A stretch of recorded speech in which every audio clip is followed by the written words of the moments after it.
Getting engaged is a moment worth cherishing. A one-of-a-kind ring that you design at Blue Nile can help your love sparkle. Just choose your diamond and setting. When you've found the one, you'll get it delivered right to your door. Finding the right engagement ring can be nerve-wracking. At Blue Nile, you'll have the expert guidance needed and a diamond guarantee that ensures you're getting the highest quality at the best price. Cherish all of life's moments and save up to 30% at BlueNile.com. That's BlueNile.com. With threats to our nation waiting around every corner, adaptability is more important than ever. When conditions change without notice, quick strategic thinking is crucial. And with obstacles consistently impending, determination is essential in overcoming them. It's this willingness, decisiveness, and resilience that sets Marines apart. With our fighting spirit, we don't just fight battles, we win them. Marines are the constant our nation counts on to fight the unknown. And through adaptable problem solving, we do just that. Learn more at marines.com. Lucky Land Casino, asking people, what's the weirdest place you've gotten lucky? Lucky? In line at the deli, I guess? Aha, in my dentist's office.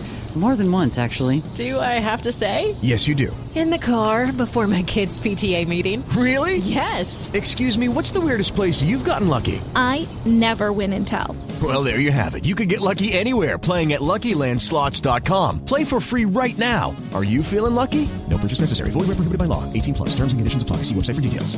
When do you decide enough is enough? Do you make the most of the time you have at an elite sport level?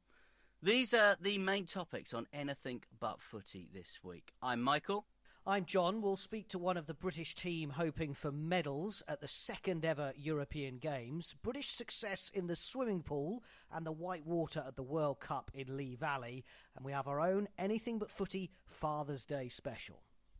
And we'd love to hear from you, of course, on Anything But Footy. You can always email us. We love to read your comments throughout the course of the week. anythingbutfooty@gmail.com. You can tweet us, anythingbutf, and you can find us on Facebook, on Instagram, and on YouTube. And please like, share, listen, and download the podcast from your usual podcast provider. And do me a favour this week. Tell a friend about Anything But Footy and share the good news. And, well, talking of good news, we're actually going to start with some good news for Andy Murray because he is going to be back on the court. We'll deal with that in a moment. And some bad news this week for Chris Froome. The cyclist is lucky to be alive after a high-speed crash. He fractured his neck, his leg, his hip, his elbow and his ribs. He's been in intensive care, but he has posted a picture of himself on the internet with the thumbs up, the traditional thumbs up, to say he is on the mend, but it will be a long road to recovery. Chris Froome faces 6 months of rehab. The crash happened during a practice ride in France ahead of stage 4 of the criterium. Moments before he was actually caught, he was filmed by ITV4 being warned by one of his teammates after he tried to put a jacket on without holding the handlebars. The crash happened with him doing around about 54 kilometres an hour, and the explanation for it was that whilst blowing his nose, a gust of wind caused him to hit a wall and be airlifted to hospital. And this happened all in the same week that he could be declared the winner of the 2011 Vuelta as well, after the original winner was found guilty of a doping offence. I don't know if you saw Geraint Thomas's tweet. He said only Chris Froome could be in a hospital bed in intensive care and add another Grand Tour title to his roll of honour, which I thought was a very good way of summing things up for Geraint Thomas. First and foremost, John, we send our best wishes to Chris Froome, one of the greatest British cyclists, certainly in our lifetime and probably ever. The first ever Grand Tour winner, if indeed he is awarded that 2011 Vuelta, coming before Bradley Wiggins and the 2012 Tour de France. But, yeah, what does this say about elite cyclists and the chances they take, and obviously the consequences that some of those chances, some of those catastrophes can bring? 6 hours of surgery, 6 weeks in hospital he'll be, out for 6 months, the 34-year-old. I think normally, Michael, you'd be saying that Chris Froome or the cyclist or whoever this happened to, well, they're not going to come back, are they? They're not going to be a yellow jersey material. I don't think you can rule out, and I don't think the rules apply for Chris Froome, the 4-time winner of the Tour de France. He dragged himself from Kenya via Johannesburg at school to top world cycling. He's the most unassuming man as well. We've had the pleasure of interviewing him in Rio just before the Olympics in 2016, and one of our kind of proudest moments was really to interview him. You know, he'd just come back after success of winning the Tour de France, and you know, he made us incredibly welcome, and you just think, wow, what a guy. But he's got so much steel and determination. He's broken a bone in his neck, his leg, his hip, his elbow, and as you say, a gust of wind blowing him off course at 34 miles an hour. I mean, you know, you remember watching as growing up about you know, don't drive more than 30 miles an hour outside schools, because what could happen to school children with a car. I mean, imagine being on a bike at that speed and losing control, and as you say, hitting a wall. It's absolutely incredible, and we do wish him well. Danny Rowe, who's the former Olympic cycling champion from 2012, of course, she suffered a really serious training accident in 2014, which left her with broken ribs and a collapsed lung. And she said that, you know, returning from such a serious injury is a challenge in itself, but also for the mind, not just the body. And I think that will be the thing for Froome, because he's so determined to come back, and he's already issued a statement. I know how lucky I am to be here. I'm focusing on looking forward, longer recovery ahead, but starts now. You know, he's got to be patient. And that's the thing that you in some ways, he's got to do a bit like what Andy Murray's done and go, well, actually, I might not be back. But with Chris Froome, you know that he is so determined, and he's issued that statement, and Geraint Thomas and everyone has said, you know, he'll be back. But you just got to say to him, just be patient as well. Don't try and push it too hard. Yeah, apparently the first words he uttered when he came round after his surgery was, you know, when will I be able to get back on my bike? And it's interesting that we both automatically put Chris Froome and Andy Murray together in this topic. And if you listen back to episode 12 of Anything But Footy, we called it What Now for Athletics after Castor Semenya. We also put in there a special Tour de Yorkshire report. Now, I've had the pleasure of covering not a load of cycling, but quite a bit of cycling. I've done every edition of the Tour de Yorkshire. I've done the Grand Depart for the Tour de France, and John has obviously been at track cycling World Cup events as I have, and we've seen it at Olympic and Commonwealth Games level. But you simply don't realise, I don't think, until you've actually seen them, just how rapid and how quick these guys are going. And certainly if you're looking at them in a road race, something like a Tour de Yorkshire, Tour de France, or here, of course, as a practice ride ahead of the stage and the criterium, they are doing all these other things as well as cycling. They're taking food on board, they're taking fluids on board, they're communicating with their teams in the cars, they're getting changed for the weather conditions, they're putting gloves on, they're taking gloves off, they're doing all these things whilst riding at those speeds. And, you know, normally, of course, most people are doing it and they're getting away with it, if you like, and they are doing it okay, and they are getting around the route. But on this occasion, obviously, Chris Froome, a few things just came together, didn't they, at the wrong moment in time, and that's, of course, why he's ended up in hospital. Interesting you talked there about that time that you and I sat down and interviewed him in a room at the British School in Rio de Janeiro. Very unassuming character, and you know, both you and I have met quite a few of the leading British cyclists, if you like. We've interviewed the likes of Chris Hoy, Bradley Wiggins, Mark Cavendish, and you know, I put Bradley Wiggins and Mark Cavendish in the tricky characters box as far as interviewing is concerned. You don't get a lot when you speak to Jason Kenny. He's got a very dry sense of humour, but I don't think you ever leave an interview with him thinking, you know, I've really learnt something today, I've been really wowed by that. But I think we both were with Chris Froome, and probably unexpectedly so, because he's never been one of these sort of characters like Bradley Wiggins. And what was interesting was we interviewed him before his event. He was in the road race and then he was in the time trial. And then I went to interview him again after the time trial when he won a medal. And we were stood on the beach in the pouring rain in Rio de Janeiro. I was telling someone this week, it hadn't occurred to me that Olympics was taking place in the winter in Brazil. I didn't take anything other than shorts and T-shirts, but that's another story.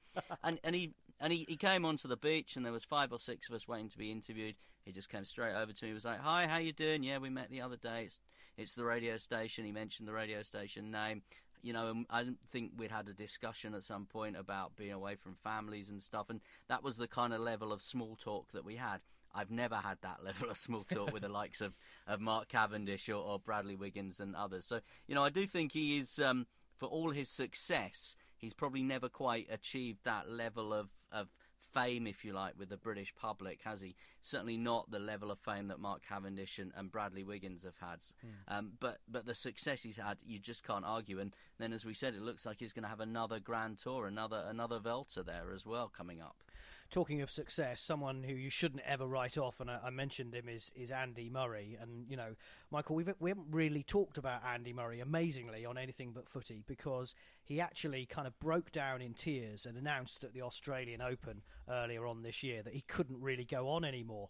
And we weren't actually doing Anything But Footy at that point. So we've talked about him and his kind of comeback, and he started the London Marathon, and we told him don't ever run the London Marathon and that kind of that kind of thing. But we've never really paid tribute to the guy. But actually, we probably shouldn't have done, and the world's media, and he shouldn't have written himself off, because, you know, he's coming back, and this is, you know, we'll see how he gets on at Queen's, but if he does come back to some kind of something that he will be proud of, and I think he's going to focus on doubles to start with, and then maybe by the end of this year look at singles, but it's all about doubles for the foreseeable future.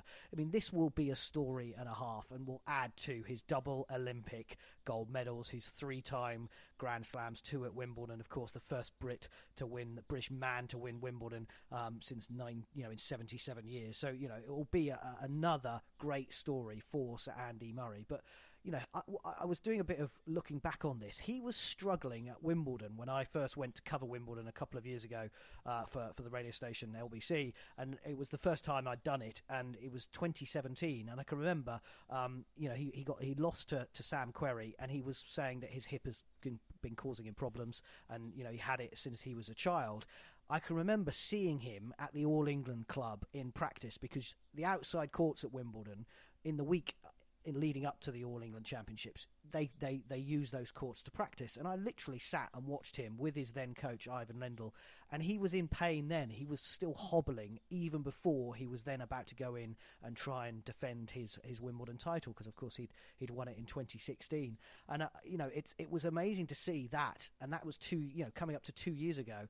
But now his demeanour has changed. He's so looking forward to playing. He says he's lost his tribal competitive edge, which I think is, you know, is something that some people hated about him at the start of his career.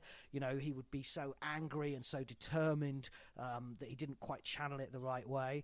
But what a glorious swan song this could be for the 32-year-old, who probably watched Nadal win his 18th Grand Slam title at Roland Garros last weekend enviously. But if he can come back, he's going to play with Feliciano Lopez at Queen's, then probably Eastbourne and Wimbledon. He's got pedigree in the doubles with, you know, brother Jamie helping Britain win the Davis Cup in 2015. Less so at the Olympics, we won't mention that. But, you know, what a comeback this would be if Andy Murray returns to some kind of level on a tennis court. Well, you know, you talk about Olympics. Remember, he did win that medal with Laura Robson in the mixed doubles as well, the year of 2012. So, you know, as you say, there is that pedigree in Olympics and in doubles tennis, I should say.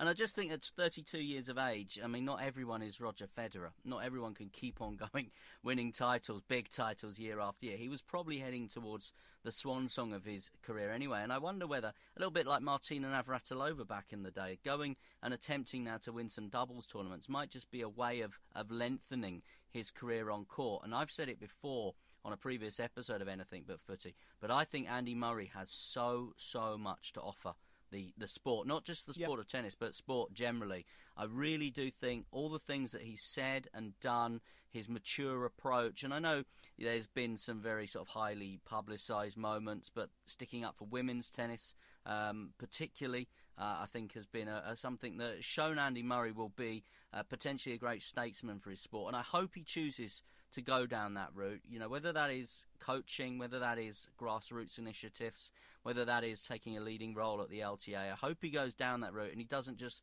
find a couple of weeks every year to go and sit in the TV studio. If that's what he chooses to do, I completely understand it, because he'll get very well paid for it.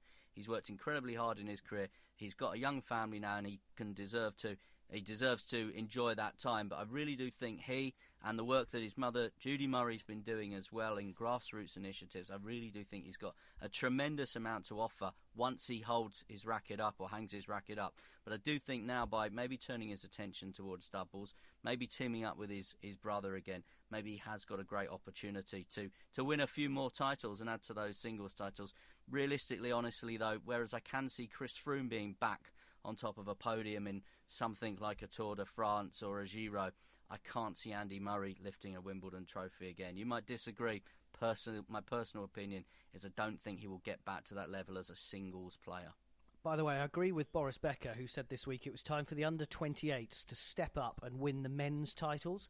So, in other words, stopping Nadal, Federer and Djokovic dominance. 12 of the last 14 Grand Slams have been won by that trio.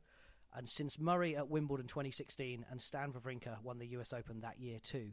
And in fact, I was like, this is really interesting. In fact, Roger Federer won the first of his of the trio, a Grand Slam, in Wimbledon 2003. Only 7 other men have won major titles in 16 years.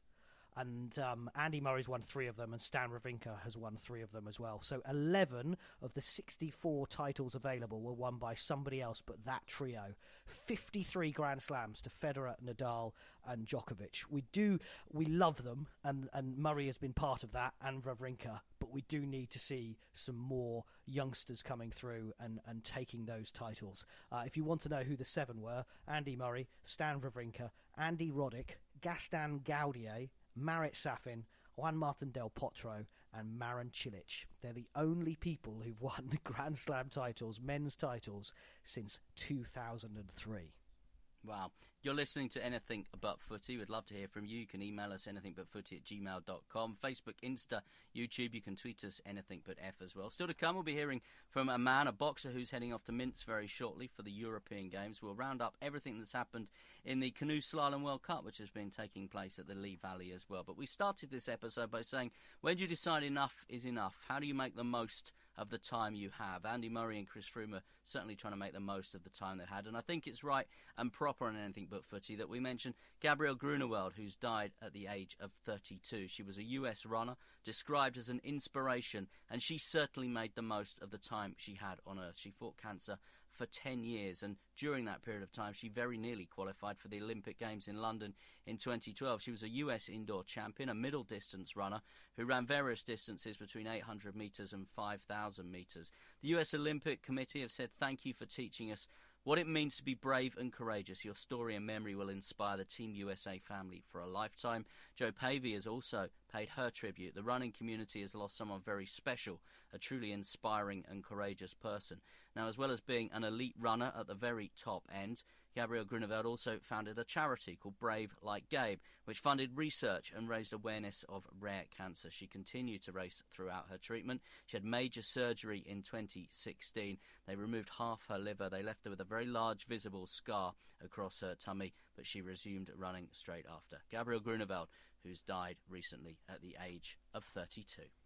You're listening to Anything But Footy. The European Games in Minsk are taking place soon. We'll be hearing from one of the men in Team GB. Well, also, in the UK, certainly, it's Father's Day whilst we record that. So we'll be talking about some of our own special memories of watching sport with our dads. But the Canoe Slalom World Cup has been taking place at the Lee Valley Complex, which, of course, hosted canoe slalom in London in 2012 at the Olympic Games. And what a fantastic few days of canoeing. 2 days in particular of the 3-day event for the British team. 4 golds, 2 silvers and 1 bronze. Mallory Franklin, the winner, the gold medalist in the K1 and the C1 categories. Also medals for the likes of Joe Clarke, who was an Olympic gold medalist in Rio in 2016. He won the K1 gold medal. Etienne Chappell as well in the International Extreme Slalom Canoeing, which was a fantastic event. And just listening and reading a few of the interviews over the last couple of days, Joe Clarke has credited the home support after a small error in the final. Very nearly lost him the event, but he said the home support was absolutely tremendous, and it's certainly legacy in action for that Lee Valley Complex. A terrific venue. Some of those exhibition events that aren't going to be in the Olympics, certainly in the next 2 or 3 editions, like the International Extreme Slalom, really caught the public imagination. If I was to have one criticism about the Canoe Slalom World Cup, I don't think we saw enough publicity about it. Certainly I don't think enough newspapers or media were covering the event, because I really do think canoeing, when we get round to Tokyo in 2020, will be a sport where we see lots of British medals. I would have liked to have seen more coverage over the last couple of days, and I'd have liked to have seen them dress the venue a little bit better as well. I know that's a very small detail, but there was a lot of concrete exposed. I just wish that, and I know it's an expensive thing, and when you look at budgets for big events like Commonwealth Games and Olympic Games, they spend millions and millions on this, but I would have just liked a little bit more branding across the venue brought that to life a little bit more.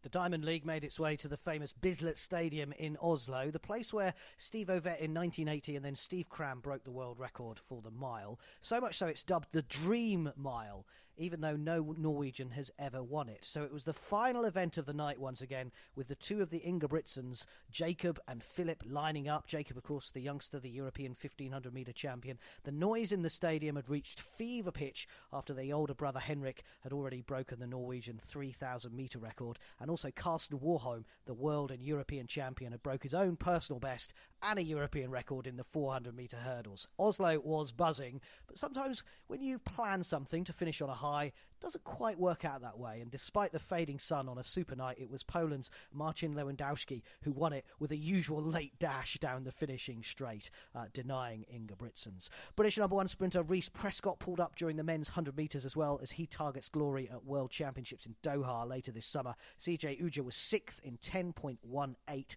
as world champion Christian Coleman ran the fastest time in the world again, 9.85 seconds. Got some big British athletics coming your way very shortly as well as we head towards the outdoor season. Terrific event at the start of July in Highgate, the night of the 10K PBs.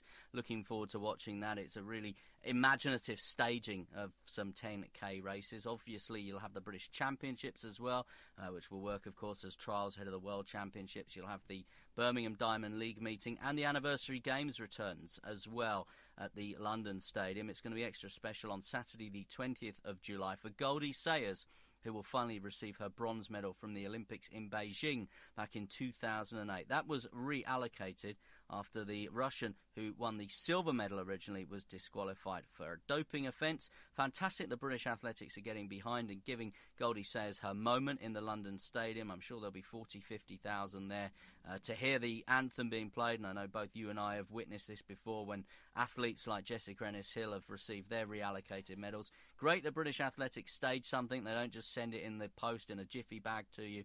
I would like to see the IOC make more of a fuss. You know, lots of people have talked about doing these kind of ceremonies in Olympic stadiums during the Olympics time or as part of the opening or closing ceremony. I can't see the IOC doing that, to be honest, because I think if they did that, they would just basically be admitting some of the huge mistakes that they've made at previous Olympic Games with, you know, so many of these offences and so many medals having to be reallocated. So credit where credit's due. Well done, British athletics. Going to give Goldie Sayers a day to remember. And 2 games, 2 wins for England at the Women's World Cup in France. They're safely into the last 16. Jodie Taylor's second half strike, enough to finally see off spirited Argentina 1-0 in Le Havre. Spirited Argentina, that's slightly kind. They were quite interesting, some of the tackles flying in. Scotland, part-timers, of course, as well, and in their first ever World Cup, really struggling to qualify now after a poor first half against Japan. They saw them lose 2-1. What was amazing, in Valenciennes, on the border of Belgium, the Netherlands progressed with their second win and a sea of orange in the stadium as they beat Cameroon and progressed. The Football Women's World Cup beginning to catch the eye. We love a multi-sport games, both John and I. Commonwealth Games, whether it's the Beach Olympics or the Olympic Games, we absolutely adore big events that bring lots of athletes and lots of sports together, and the latest one is coming around very, very quickly in Minsk. It's the European Games. There's a British team of 101 travelling to Minsk after the selection of the archers were added to the 90-plus that were originally selected. Olympians Naomi Folkard, Patrick Houston, part of that. In total, 4,000 athletes, 50 countries, and 10 days of competition. There'll be 200 medal events. Now, the British are sending teams in archery, badminton, boxing, canoe sprinting, cycling, gymnastics, judo, karate, shooting, table tennis, and wrestling. Remember in 2015 when it was in Baku, Team GB won 47 medals with a team of around about 150 athletes. On that occasion, Duncan Scott, Jay Jones and Nicola Adams were amongst the big high-profile names. Swimming was the most successful sport. I'm wondering whether this time around with the likes of Jason Kenny and Katie Marchant, whether the cyclists might be the ones to really capture the British public's imagination. And also Sally Conway, a medalist, of course, in judo in Rio, who is all part of this British team going to Minsk. Yeah, one of the greatest Olympians, Jason Kenny, as you say, is in the cycling track sprint team, along with Jack Carlin, Ryan Owens and Joseph Truman. Didn't have a great World Championships, so we're looking to see how they go in this. And in the women's track sprint as well, Rio medalist Katie Marchant, as you say, teams up with Sophie Capewell. Also, keep an eye on the boxing. Now, we know the success of Rob McCracken's squads in recent Olympics. You only have to look at the likes of Anthony Joshua for that. 12 British fighters going this time, and one of them is Frazer Clarke. He's the Team GB super heavyweight. He's 26 years old from Burton, and he's got a story to tell. He missed out on 2 Olympic Games in London and Rio, but won gold on the Gold Coast for England. And he says all eyes are now on Tokyo 2020. So Michael went to meet him to find out what the European Games means for him. We don't have too many huge competitions as boxers. We have, Olympics, Worlds, European Championships, Commonwealth Games. So the European Games, any Team GB event, where it's a multi-sport event, they're big for us. So I'm looking forward to it. And in terms of competition, what are you expecting when you get to Minsk? How would you describe it? Oh, it's one of the toughest. I would say it's definitely one of the toughest. There's some real good fighters going out there. Europe's always a tough place to be, tough place to box. So I know for a fact I'm going to have to be on my best to achieve what I want to achieve, and that's obviously a gold medal. And the gold medal, of course, came on the Gold Coast for you, but there was disappointment in Rio before that. But what is it like going to one of these multi-sport events?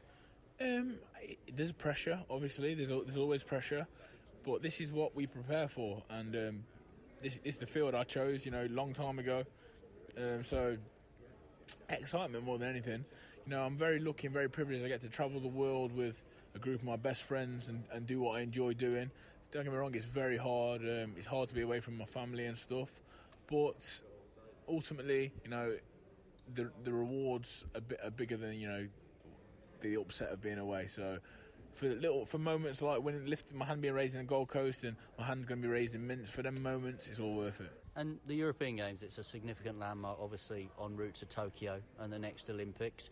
How much was being an Olympic medalist in your mind to go again on this programme for 4 years after Brazil and Rio not happening there? Yeah, I mean, like I said, it was very difficult. I'm not ashamed to admit that, once I knew Rio wasn't happening, I broke down. I sat there and cried because, this is dreams. This is real life. It's real life drama. This is dreams. But as far as it was a difficult decision, I suppose, for a minute, and then I spoke to my boss, Rob McCracken, and we had a conversation. And I've got 100% trust in him. One of the best people I've ever met, one of the best people in sport I've ever met, and like I said, I've got that much faith and belief in him. He asked me a simple question. He said, "Do you think you are capable of achieving a medal in Tokyo?" I said, "Well, yeah, I think I could have got a medal at Rio." He said, "Well, if you think you can get a medal at Tokyo, you should stay." And that was all I needed.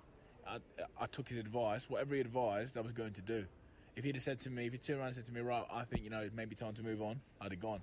But he said, if you believe in yourself, which I do, you're going to stay. So it was an easy decision. All the best in Minsk. No worries.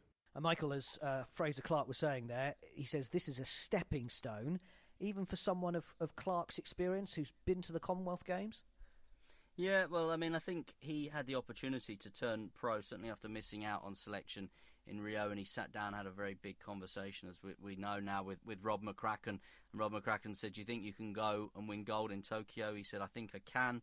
And he wants to win that gold medal in Tokyo. And if people are talking about these European Games as being, not that important, not that interesting, well, I think it is for some sports. So you look at sports like archery, shooting and table tennis, those 3 sports will be qualifying quota places for Tokyo 2020. So the European Games is an essential part of the progress towards Tokyo, the trek to Tokyo, whatever we choose to call it. So, for the archers, the shooters and the table tennis players, this is very important. There's ranking points in other sports up for grabs as well. And when you look at some of those big names, people like Jason Kenny, Katie Marchant, perhaps a little bit surprising to see them in this team. Clearly, it's an opportunity for them to show what they can do. We haven't seen Jason Kenny certainly not performing anywhere near the heights that have brought him all those gold medals at Olympic Games. So this is a chance for him to try and get himself back in the groove, if you like, in a multi-sport games event where he's done so well, back as well in a high-profile event, back on the track in the velodrome. For the likes of him and Katie Marchant that haven't really, hit those heights in the 2 3 years since the last Olympics. This is a fantastic opportunity just to put themselves back in the thought process even of the selectors. Yeah, 10 days from the 21st of June. It ends on the 30th of June. Coverage on BT Sport and on Anything But F on Twitter, at Anything But F on Twitter. We'll keep you up to date. And talking of multi-sport events, Birmingham 2022 will loom very, very large in the British sporting psyche. As soon as Tokyo's out the way, all eyes will be on Brum. And the Commonwealth Games Federation have just completed a 2-day visit to the Midlands, and they've expressed confidence in the preparations. The visit looked at the scope, the schedule and the budgets. They visited Perry Bar, where construction is taking place on the new Athletes Village. They also looked at the Alexander Stadium, which will have a big send-off this summer because a new £70 million investment will take that from a 12,700 capacity stadium to a 40,000 capacity stadium, which can host the opening and closing ceremonies of the Commonwealth Games, plus of course the track and field events as well. The Birmingham 2022 organising committee gave presentations on the sport, on transport, security and the brand, and it all seems Birmingham, of course, who stepped in late to host this event, seem very much on top of their game, if you like, as far as preparations for the Commonwealth Games are concerned. And I, for one, really looking forward to seeing the event in a city where I had 3 very happy years living. Hear, hear. Great Britain's men still in with a chance to finish in the top 4 of the Hockey Pro League after a last-minute draw against the Netherlands. Alan Forsyth scoring a crucial penalty stroke to finish the game 2-2. Unfortunately, the Dutch won the penalty shootout. Ashley Jackson, the nation's leading all-time scorer, returned for the first match since Rio 2016, claiming an assist. And after letting in 8 goals in 2 games, Rio gold medalist Maddie Hinch missed out between the posts for the women's game against Holland.